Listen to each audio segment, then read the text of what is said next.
घरात भाजीला नसेल तर काय बनवायचं हा प्रश्न आपल्याला नेहमी पडतो. अशा वेळेस कामात येईल अशी एक रेसिपी आज आपण बनवणार आहोत. चला तर मित्रांनो, बनवूया झणझणीत असा आमटी पाटवडी रस्सा.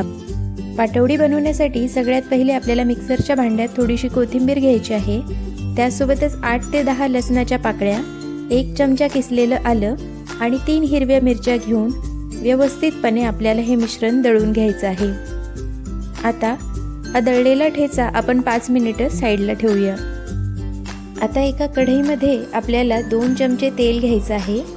तेल गरम झालं की त्यामध्ये अर्धा चमचा जिरा, अर्धा चमचा मोहरी आणि अर्धा चमचा ओवा आपल्याला घालायचा आहे. ओवा घातल्यानंतर आपण जो ठेचा बनवलेला होता तो आता आपण कढईमध्ये घालणार आहोत. ठेचा घातल्यानंतर यामध्ये आपल्याला 1 चमचा मीठ घालायचं आहे.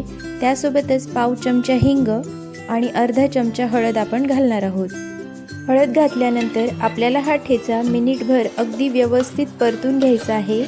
मिनिटभर परतल्यानंतर आपण यामध्ये 2 वाट्या पाणी घालणार आहोत. आता हे पाणी आपल्याला 4 ते 5 मिनिटापर्यंत उकळू द्यायचं आहे. 5 ते 7 मिनिटानंतर तुम्ही बघू शकता पाण्याला उकळी फुटली आहे.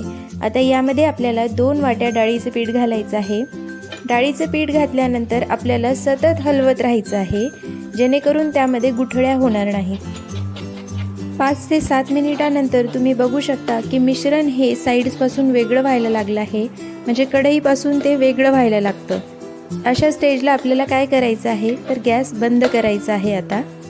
आता एका प्लेटला आपण तेल लावून घेऊया आणि या प्लेटमध्ये आपल्याला ते डाळीच्या पिठाचं मिश्रण काढून घ्यायचं आहे. आता काय करायचं की उलटणीला तेल लावून व्यवस्थितपणे हे मिश्रण पूर्ण प्लेटभर थापून घ्यायचं. तुम्ही हाताच्या मदतीने पण थापून घेऊ शकता. आता ही पाटवडी आपण सेट होण्यासाठी 10 मिनिटे साईडला ठेवूया. आता कढईमध्ये आपल्याला 2 चमचे तेल घ्यायचं आहे. तेल गरम झालं की त्यामध्ये 7 ते 8 लसणाच्या पाकळ्या, 1 इंच आलं आणि 2 चिरलेले कांदे आपण घालणार आहोत. हे कांदे आपल्याला 8 ते 10 मिनिटापर्यंत व्यवस्थितपणे परतून घ्यायचे आहेत. 8 ते 10 मिनिटानंतर तुम्ही बघू शकता कांदे गोल्डन ब्राऊन रंगाचे झाले आहेत. आता यामध्ये आपल्याला 2 चमचे किसलेलं सुकं खोबरं घालायचं आहे. त्यासोबतच 2 चमचे खरबुजाच्या बिया देखील आपण घालणार आहोत. आता खरबुजाच्या बिया घातल्यानंतर आपल्याला हे मिश्रण आणखी मिनिटभर परतून घ्यायचं आहे. 1 मिनिटानंतर हे मिश्रण थंड करून आपल्याला मिक्सरच्या भांड्यात काढून घ्यायचं आहे. त्यामध्ये थोडीशी कोथिंबीर घालायची आहे आणि याची व्यवस्थित अशी पेस्ट करून घ्यायची आहे. आता एका कढईमध्ये आपण 3 चमचे तेल घेणार आहोत. तेल गरम झालं की त्यामध्ये अर्धा चमचा मोहरी, अर्धा चमचा जिरे आपण टाकणार आहोत आणि यामध्ये आपल्याला ही पेस्ट आता ॲड करायची आहे. ही पेस्ट आपल्याला 4 ते 5 मिनिटापर्यंत मध्यम आचेवर व्यवस्थितपणे परतून घ्यायची आहे. 4 ते 5 मिनिटानंतर काय होतं की पेस्टमधून तेल सुटायला लागतं.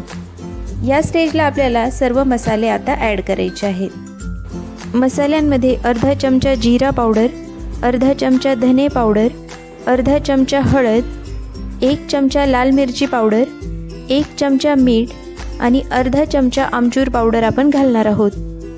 मसाले ॲड केल्यानंतर आपल्याला 1 ते 2 मिनिटापर्यंत व्यवस्थितपणे ते शिजवून घ्यायचे आहेत. 1 ते 2 मिनिटानंतर आपल्याला यामध्ये 2 चमचे बेसन घालायचं आहे.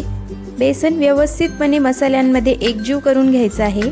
जेव्हा बेसन व्यवस्थित मसाल्यांमध्ये एकजीव होईल त्यानंतर आपल्याला 1 वाटी पाणी यामध्ये घालायचं आहे. आता हे मिश्रण आपल्याला व्यवस्थितपणे पाण्यात एकजीव करून घ्यायचं आहे. मिश्रण एकजीव झालं की यामध्ये आणखी 2 वाट्या पाणी आपण घालणार आहोत. पाणी ॲड केल्यानंतर आता ही आमटी आपण मध्यम आचेवर 4 ते 5 मिनिटे शिजू देणार आहोत. 4 ते 5 मिनिटानंतर यामध्ये बारीक चिरलेली कोथिंबीर आपल्याला घालायची आहे. तुम्ही बघू शकता आपली आमटी अगदी तयार आहे. आता आपण आमटीसाठी पाटवडी तयार करून घेऊया.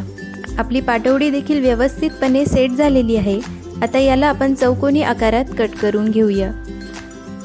तुम्ही बघू शकता चटपटीत अशी पातोडी तयार झालेली आहे. आता आपण हिला रश्श्यासोबत सर्व करूया. झणझणीत असा आमटी पाटवडी रस्सा अगदी तयार आहे. तुम्ही देखील ही रेसिपी घरी नक्की बनवून बघा. व्हिडिओ आवडल्यास व्हिडिओला लाईक आणि चॅनलला सबस्क्राईब करायला अजिबात विसरू नका. पुन्हा भेटूया अशाच एका रेसिपीसोबत. तोपर्यंत मस्त खा आणि हॅपी रहा.